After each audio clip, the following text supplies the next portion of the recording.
నమస్కారం sir. Third Telangana legislative assembly స్పీకర్గా మీరు ఎన్నికైనందుకు చాలా సంతోషంగా ఉంది సార్. మీకు శుభాకాంక్షలను తెలియజేస్తూ మీ వ్యక్తిగత జీవితంలో కానీ రాజకీయ జీవితంలో కానీ ఎన్నో రకాల ఒడిదుడుకులను ఎదుర్కొని ఈ స్థాయికి రావడం మాలాంటి అణగారిన వర్గాల నుంచి వచ్చినటువంటి బిడ్డలకు మీ జీవితం కూడా ఆదర్శప్రాయం, స్ఫూర్తిదాయకం. 2009లో కూడా నేను ఈ అసెంబ్లీలో ఈ సభలో ఉండడం జరిగింది. గత 5 years నుంచి మేమంతా పక్కపక్కనే ఒకే క్వార్టర్స్లో ఉండి మీరు ఎదుర్కొన్నటువంటి వ్యక్తిగత జీవితంలో మీ సతీమణి గారు కోల్పోవడం ఇట్లాంటివన్నీ కూడా మిమ్మల్ని చూసినప్పుడు మీరెంతో నిబ్బరంగా ఉన్నటువంటి తీరు ఇవన్నీ కూడా చాలా చెలించినటువంటి సందర్భం. ఈరోజు మిమ్మల్ని చూస్తే చాలా గర్వంగా ఉంది. అదే కాకుండా ఒక అణగారిన వర్గాల నుంచి అంచబడ్డ వర్గాల నుంచి వచ్చినటువంటి బిడ్డలు ఎదగాలంటే ఎన్ని కష్టాలు ఉంటాయో తెలిసినటువంటి వ్యక్తులుగా మీ జీవితం మా అందరికి కూడా ఆదర్శప్రాయం. మీరు ఒదుగుతూ ఎదిగిన తీరు దేశానికి ఒక ఆదర్శవంతం. తప్పకుండా మీరు మమ్మల్ని అందరినీ కూడా సమన్వయం చేసుకొని సభ యొక్క ఔన్నత్యాన్ని ముందాతనాన్ని కాపాడతారని భావిస్తూ ధన్యవాదాలు. సెలవు తీసుకుంటాను. అధ్యక్ష, ముందుగా శాసనసభ అధిపతిగా ఎన్నికైన మీకు హృదయపూర్వకంగా మా పార్టీ పక్షాన మా అందరి పక్షాన కూడా హృదయపూర్వకంగా మీకు అభినందనలు తెలియజేస్తూ, మా పార్టీ అధ్యక్షులు పెద్దలు శ్రీ కేసీఆర్ గారు వారు దురదృష్టవశాత్తు వారికి కొంత గాయమయ్యి హాస్పిటల్లో ఉన్నప్పటికీ ఎప్పుడైతే ఈ ప్రతిపాదన శ్రీధర్ బాబు గారి ద్వారా మరి వారికి వచ్చిందో వెంటనే ఒక క్షణం కూడా సంకోచించకుండా రెండో ఆలోచన లేకుండా తప్పకుండా సహకరించవలసిందే అని చెప్పి ఏకగ్రీవంగా ఎన్నిక కావడానికి వారు మాకు ఆదేశాలు ఇవ్వడం జరిగింది. దానికి అనుగుణంగానే నిన్న మీ నామినేషన్లో కూడా మేమందరం కూడా పాల్గొనడం జరిగింది. అధ్యక్ష, మీతో వ్యక్తిగతమైన అనుబంధం కూడా నాకు చాలా ఉంది. మీరు 2009 శాసనసభకు ఎన్నికైన నాడు నేను కూడా మీతో పాటు సహచర శాసనసభ్యుడిగా ఉన్నాను. ఆనాడు తెలంగాణ ఉద్యమంలో కూడా మీరు మీ వంతు పాత్ర పోషించినారు. 2012 నుంచి 14 దాకా మీరు మంత్రిగా, ముఖ్యంగా మా శాఖకు మంత్రిగా, హ్యాండ్లూమ్స్ అండ్ టెక్స్టైల్స్ డిపార్ట్మెంట్కి మంత్రిగా మీరు పనిచేసిన క్రమంలో ఆనాడు ఒక సందర్భంలో నేను మీ దగ్గరకు వచ్చి మీరు రండి సిరిసిల్లకి మీరు రావాలి, ఎందుకంటే రాష్ట్రం మొత్తంలోనే టెక్స్టైల్ అంటే సిరిసిల్ల కాబట్టి మీరు తప్పకుండా రావాలి అంటే మీరు కొంత సంకోచం వ్యక్తం చేసినారు మొదలు. మరి ఇప్పుడు ఉద్యమం ఉధృతంగా ఉంది, నేను మంత్రిగా ఉన్నాను, ఈ సమయంలో వస్తే ఏమైనా ఇబ్బంది ఉంటుందా అంటే లేదు మనం కలిసే పోదామని చెప్పి ఆ రోజు మీరు రావడమే కాకుండా ఆనాడు మరి బ్రహ్మాండంగా మీరు వచ్చి అక్కడ కార్మికుల సమస్యలు విని తర్వాత చాలా సమస్యల పరిష్కారానికి మీ స్థాయిలో మీరు కృషి చేసినందుకు కూడా మీకు మనస్ఫూర్తిగా ఈరోజు మళ్ళొకసారి అభినందనలు, ధన్యవాదాలు కూడా తెలియజేస్తూ, మరి ఒక ఉన్నతమైన సాంప్రదాయానికి ఈరోజు మరి తెరదీస్తూ ఇతర పెద్దలు గౌరవనీయులు తెలంగాణ రాష్ట్రం ఏర్పడ్డ తర్వాత పెద్దలు శ్రీకొండ మధుసూనాచారి గారు, తర్వాత శ్రీ పోచారం శ్రీనివాసరెడ్డి గారు, తదనంతరం మీరు, మరి వారు ఇద్దరు కూడా నెలకొల్పిన సాంప్రదాయాలు, కాపాడిన విలువలు వాటన్నిటిని మీరు కూడా పరిరక్షిస్తారని మనస్ఫూర్తిగా ఆకాంక్షిస్తూ మీ ఉన్నతికి మనస్ఫూర్తిగా అభినందనలు తెలియజేస్తూ, మరి ఇప్పుడే పెద్దలు ముఖ్యమంత్రి గారు, ఉప ముఖ్యమంత్రి గారు, మంత్రివర్యులు కూడా చెప్పినట్టు మరి ఈ సభ అందరి సభ, ఈ సభలో ఉండే ప్రతి సభ్యుడి యొక్క గౌరవాన్ని, ప్రతి సభ్యుడి యొక్క హక్కులను, ముఖ్యంగా ప్రజల తరపున మాట్లాడే ప్రతి నాయకుడి యొక్క, ప్రతి గౌరవ సభ్యుడి యొక్క మరి గొంతును వినిపించే విధంగా ఆ బాధ్యత మీరు తప్పకుండా సమర్థవంతంగా నిర్వహిస్తారని మనస్ఫూర్తిగా ఆశిస్తూ, మరి ఒక సామాన్య ఎంపీటీసీ పదవి నుంచి ఈరోజు శాసనసభ స్పీకర్గా ఎదిగిన మీ జీవితం ఏదైతే ఉందో, రాజకీయ ప్రస్థానం ఏదైతే ఉందో, ఇది చాలామందికి తప్పకుండా స్ఫూర్తిదాయకంగా ఉంటుందని చెప్పి మనసారా ఆకాంక్షిస్తూ మీ బాధ్యతలో మీరు 100% విజయవంతం సాధించాలని మా పార్టీ తరఫున కూడా కోరుకుంటూ మళ్ళొకసారి మీకు అభినందనలు అధ్యక్ష. Thank you. 3వ తెలంగాణ శాసనసభ యొక్క సభా అధ్యక్షుడిగా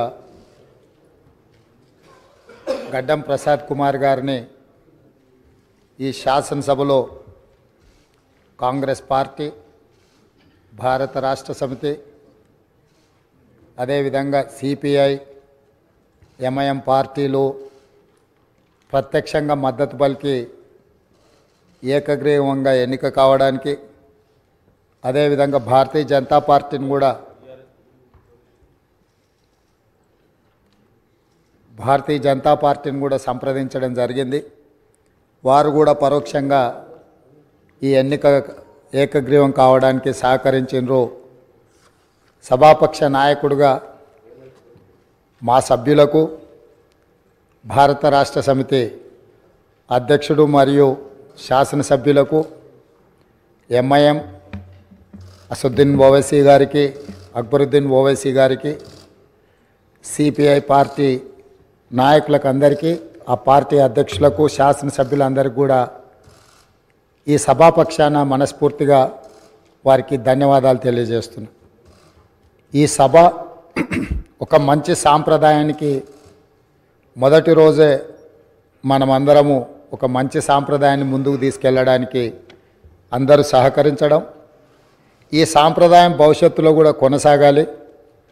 ఈ మంచి సాంప్రదాయము సభ సమన్వయంతో, అందరి సహకారంతో ఈ సమావేశాలను మనం నిర్వహించుకుంటే తెలంగాణ ప్రజల యొక్క ఆకాంక్షను, తెలంగాణ ప్రజల యొక్క ఆలోచనను ఈ సభ ద్వారా పరిష్కరించడానికి అవకాశం ఉంటుంది.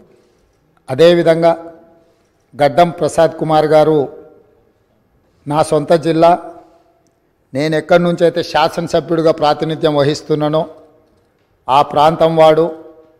వికారాబాద్కి చరిత్రలోనే గొప్ప పేరుంది.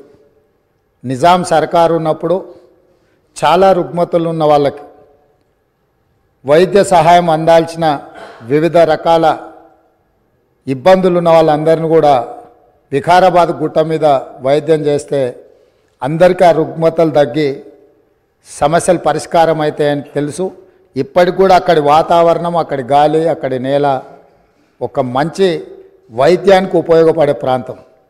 ఆ ప్రాంతం నుంచి వచ్చిన గడ్డం ప్రసాద్ కుమార్ గారు మన 3వ శాసనసభకు స్పీకర్గా ఎన్నిక కావడం ద్వారా సమాజంలో ఉన్న ఎన్నో రుగ్మతలను, సమస్యల్ని ఈ సభలో వారి నాయకత్వాన చర్చ జరిగి పరిష్కారం అవుతుందని చెప్పి నేను స్పష్టంగా భావిస్తున్నాను, ఆశిస్తున్నాను.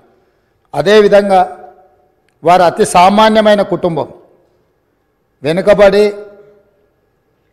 చిన్న వయసులోనే తండ్రిని కోల్పోయి కుటుంబ బాధ్యతను తీసుకొని 8 మంది సోదరీమణుల మధ్యలో ఒక్కడుగా చిన్న వయసులోనే కుటుంబ బాధ్యతను భుజాల మీద వేసుకొని 8 మంది ఆడపడుచులను సమన్వయం చేసుకుంటూ సమాజంలో కుటుంబం యొక్క గౌరవాన్ని నిలబెడుతూ ఏ లోటు రాకుండా సోదరీమణులందరినీ కూడా ఈ రోజుకు, ఆ రోజు నుంచి ఈ రోజు వరకు సమన్వయంతో ముందుకు తీసుకెళ్తున్నాడు. అంటే ఉమ్మడి కుటుంబం ఎలా ఉండాలి, ఉమ్మడి కుటుంబంలో కుటుంబ సభ్యులకు ఉండే సమస్యల్ని వాళ్ళు అడగకముందే గుర్తించి పరిష్కరించడం తెలిసింది అని అంటే ఈ శాసనసభ కూడా స్పీకర్ గారి కుటుంబం. మనందరం కూడా వారి కుటుంబంలో సభ్యులం. అది ప్రతిపక్షము, పాలకపక్షము, విపక్షము అనే విభేదాలు లేకుండా సభ్యులు అంటే ఈ సభ యొక్క సభ్యులు. ఆ సభ్యులు లేవనెత్తే అంశాలను, వారు లేవనెత్తిన అంశాలలో ఉన్న లోతును దృష్టిలో పెట్టుకొని తప్పకుండా స్పీకర్ గారు ఆ సమస్యలకు పరిష్కారం చూపిస్తారు. ఒక కుటుంబాన్ని, ఉమ్మడి కుటుంబాన్ని నడిపించడం, సమన్వయం చేయడం, సమాజంలో ఆ కుటుంబం యొక్క గౌరవాన్ని నిలబెట్టడం తెలిసిన వ్యక్తులు ఈ సభకు సభాధ్యక్షుడు అయిందంటే మన అందరి యొక్క హక్కులను తప్పకుండా వారు కాపాడతారు. అదేవిధంగా వారు రాజకీయ ప్రస్థానం, స్థానిక సంస్థలు ఒక ఎంపీటీసీగా వారి రాజకీయ ప్రస్థానం మొదలయ్యి అక్కడి నుంచి వారు ఎంపీపీ అవ్వడం, 2008 ఉప ఎన్నికలలో శాసనసభ్యుడిగా ఎన్నికవ్వడం, 2009లో తిరిగి వారు శాసనసభ్యుడిగా ఎన్నికవ్వడం, తర్వాత వారు మంత్రిగా సేవలు అందించడం, హ్యాండ్లూమ్ వీవర్స్కి వాళ్ళకున్న లోన్లు కానీ లేకపోతే వాళ్ళ సమస్యలను పరిష్కరించడంలో క్రియాశీలక పాత్ర పోషించడము. వారు మంత్రిగా ఉన్నప్పుడు వికారాబాదును శాటిలైట్ టౌన్గా గుర్తించి కీర్తిశేషులు పెద్దలు జైపాల్ రెడ్డి గారు అర్బన్ డెవలప్మెంట్ మినిస్టర్గా ఉన్నప్పుడు ఢిల్లీకి వెళ్ళి వారితో మాట్లాడి వికారాబాద్ పట్టణాన్ని శాటిలైట్ టౌన్గా గుర్తించి 2200 కోట్ల రూపాయలు మంజూరు చేయించి అక్కడ అభివృద్ధి కార్యక్రమాలను ముందుకు తీసుకెళ్ళి ఆ రోజు వారు అక్కడి ప్రజల యొక్క సేవలో వారు ముందున్నారు. అదేవిధంగా అక్కడ మెడికల్ కాలేజ్ కావాలని వారే ఆ రోజు ఆ ప్రతిపాదన తీసుకొచ్చి ఈరోజు మెడికల్ కాలేజ్ మంజూరైంది. ఇంకా స్టాఫ్ ఇతర అంశాలు కూడా కొన్ని ఉన్నాయి.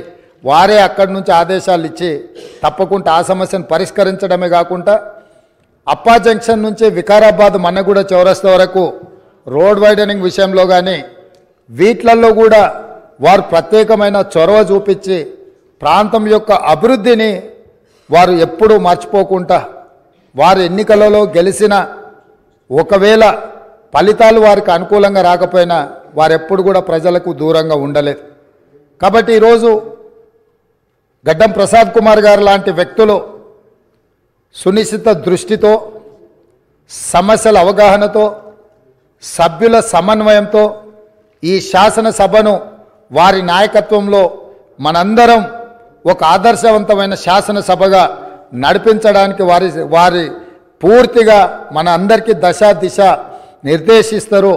వారిని మనస్ఫూర్తిగా ఎంపీటీసీ నుంచి శాసనసభాపతిగా ఈరోజు బాధ్యతలు నిర్వహించే వరకు వారి యొక్క రాజకీయ ఎదుగుదల కావచ్చు, ప్రజా సమస్యల పరిష్కారంలో కావచ్చు, వారి యొక్క కృషిని అభినందిస్తూ నేను ఏ ప్రాంతం నుంచి అయితే శాసనసభ్యుడిగా ఎన్నికైనానో మా ప్రాంతానికి సంబంధించిన శాసనసభ్యులే ఆ ప్రాంత నివాసే వికారాబాద్ జిల్లా ఒకప్పుడు డాక్టర్ మర్రి చెన్నారెడ్డి గారు ఆ ప్రాంతం నుంచి వచ్చి దేశ రాజకీయాలలోనే అత్యంత క్రియాశీలక పాత్ర పోషించారు. ఆ ప్రాంతం నుంచి వచ్చిన గడ్డం ప్రసాద్ కుమార్ గారు ఈ సభ అధ్యక్షుడిగా ఎన్నికవ్వడం, ఈ ఎన్నికవ్వడానికి సహకరించిన మిత్రపక్షాలన్నిటినీ ప్రతిపక్షాలన్నిటిని కూడా మరొకసారి అభినందిస్తూ మనస్ఫూర్తిగా వారికి అభినందనలు తెలియజేస్తూ ఈ సభలో సభ్యుల యొక్క అందరి హక్కులను వారు కాపాడతారనే నమ్మకంతో వారి అభినందిస్తున్నాను. వారి నాయకత్వంలో మేమందరం కూడా రాష్ట్రానికి మేలు జరిగే విధంగా కార్యక్రమాలు తీసుకుంటామని తెలియజేస్తూ సెలవు తీసుకుంటున్నాను.